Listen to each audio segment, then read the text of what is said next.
আজ আপনাদের সঙ্গে একটি গুরুত্বপূর্ণ ঘটনা শেয়ার করতে চাই, যা সাইপ্রাসে থাকায় এবং নতুন করে বিদেশে আসার পরিকল্পনা করা অনেকের জন্য একটি বড় শিক্ষা হতে পারে।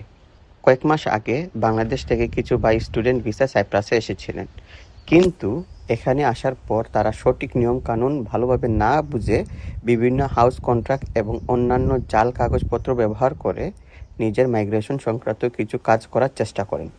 এর ফলস্বরূপ প্রায় ১ মাস আগে পুলিশ অভিযান চালিয়ে মোট ১৪ জন বাংলাদেশি গ্রেফতার করে। পরে তাদের মধ্যে ৭ জনকে মুক্তি দেওয়া হলেও বাকি ৭ জনকে আটক রাখা হয়।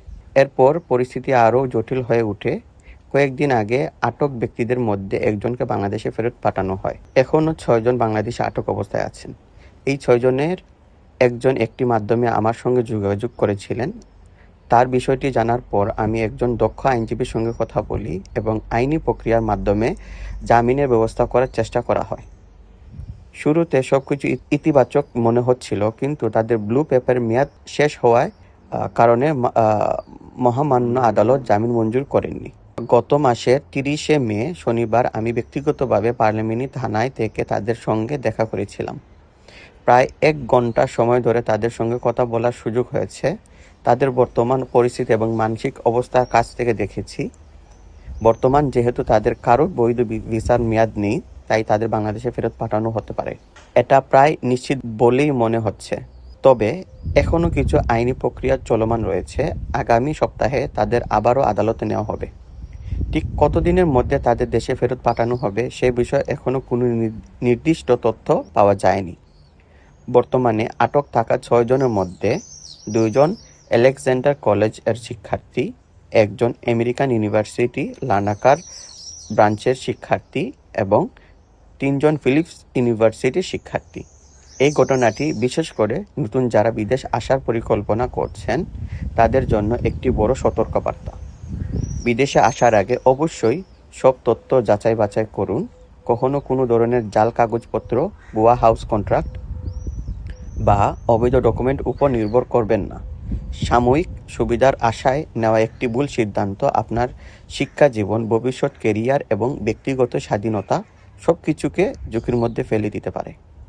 সবাইকে অনুরোধ করব, সঠিক তথ্য জেনে বৈধ একটি ভুল কখনো কখনো জীবনের সবচেয়ে বড় মূল্য চুকাতে বাধ্য করতে পারে।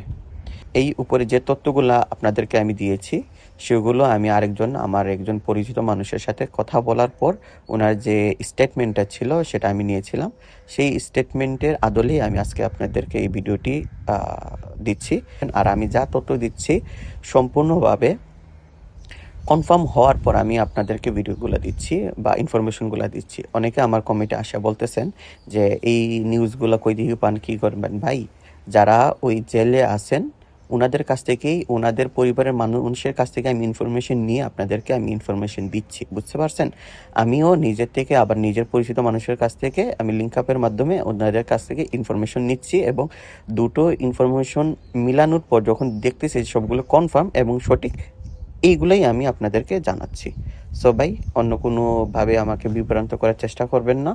আর কোনো ফেক নিউজ হলে আমি এগুলা শেয়ার করি না, কারণ আমি ফেক নিউজ শেয়ার করতে চাই না। কারণ একজন আরেকজনের আমি যদি কোনো একটা ফেক নিউজ শেয়ার করি, এটা শেয়ার করলে আমার কারণে অন্য আরেকজনের ক্ষতি হতে পারে। আমি চাই না আমার মাধ্যমে বা অন্য আরেকজনের ক্ষতি হোক। সো সবাই ভালো থাকবেন, সুস্থ থাকবেন। ধন্যবাদ। আসসালামু আলাইকুম।